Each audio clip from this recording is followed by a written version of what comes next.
The reason why I picked these chairs is it has some issues that many chairs have, and probably some chairs you have in your own house.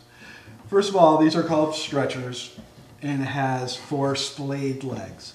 Okay, now very common. It's just a dowel, goes into the hole, it's glued up together all the way around. Well, all of these are loose. Basically what we're going to do is going to take the legs, this whole bottom base area, we're going to take this right off from the seat, fix the base, and put the base back into the seat. So the first thing that we're going to do is, obviously I have a nice big workstation here, but because it's wood on paint, it can scratch. So what I'm going to do is bring in a blanket, use it as a pad. You can probably tell that there's tape on here. Well, I did that for a reason.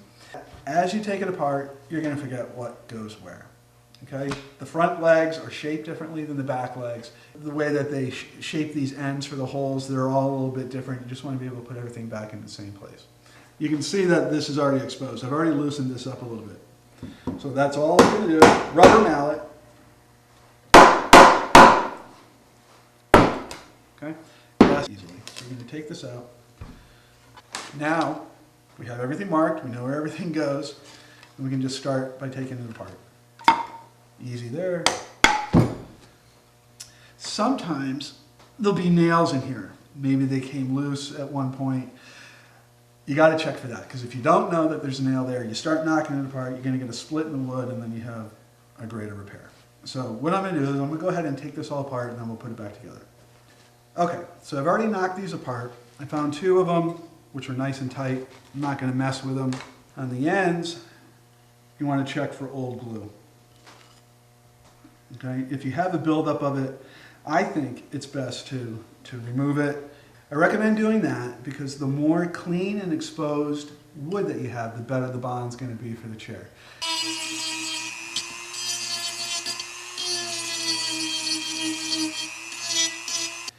Okay, so now Christian has this all done. We have nice clean dowels here, clean holes. What we're going to do is start applying some glue and getting it back together. Now we need glue. There are different brands available, although big box stores have them under their own brand. This is obviously a brand, but what it is, it's a polyurethane glue. What's nice about it is it expands and it fills voids, so it makes it really good for chair repairs. Now, you don't need a lot of this glue, all right? It expands, it'll fill the void. Okay, and if you get it on the chair, on any of the painted surface, it's no big deal. And don't try to wipe it off. Just leave it, let it dry, and it'll just flake right off. You can just, okay, great, all together. Now we'll come back, get this like that. Get some glue in here. And I don't know if you noticed, but I put a little F over there for front and a little V for the back. It's actually important because, see how the legs are shaped a little bit differently? You don't want the back in the front. Okay.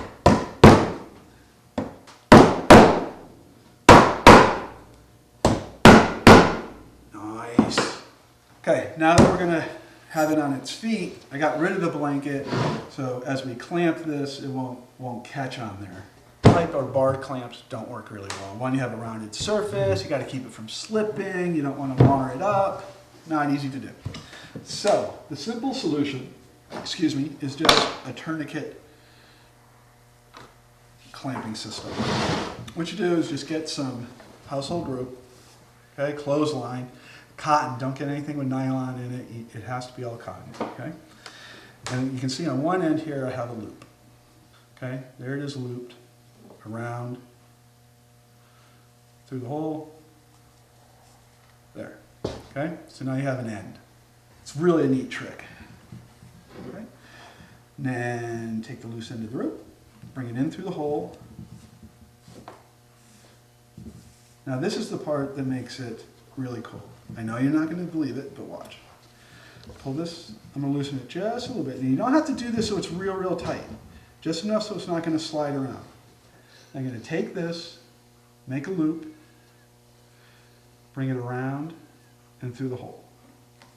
That's it. okay? What's nice about that is when you want to undo it, boink, done, okay? It's called a slip knot. Just bring it right through. Dowel, square piece of wood, doesn't have to be round. Start twisting it. And as it gets tight, or tighter, make sure that you're going to have a long enough section to rest against the dowel. Okay? So I'm pulling it together, making sure that it is tightening up. I'm going to go one more time. You don't have to torque the heck out of it. There, that's it. That's your clamp. And I'm going to let you do that, which I gave her some rope, some dowels, everything to tie herself up into a knot. Let's see how she does. I think, is that enough? Yeah.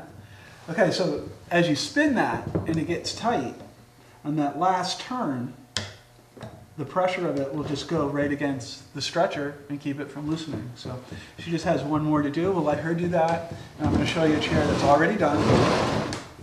You can see the system has worked, obviously.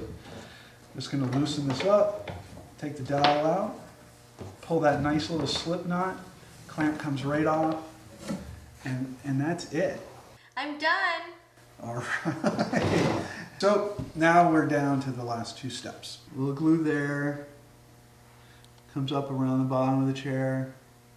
Okay, that's how the glue expands. So if it's all come out like that, it means it's also filled all the voids between the beginning and getting to here. So really all we have left to do is start removing the glue. I use a utility knife and a utility knife blade. You can see where it's shiny. All I gotta do is just get under it a little bit and it comes right off. And then what I'm doing here is I'm just gonna cut through it and then just give it a little twist. So generally what I do when I'm doing this is I'll start with the chair upside down, start at the seat, work my way up, get everything that I can see very easily. Basically what I do is I treat it like a box. On areas down in here, use a chisel. I generally turn it upside down so it's not going to gouge in.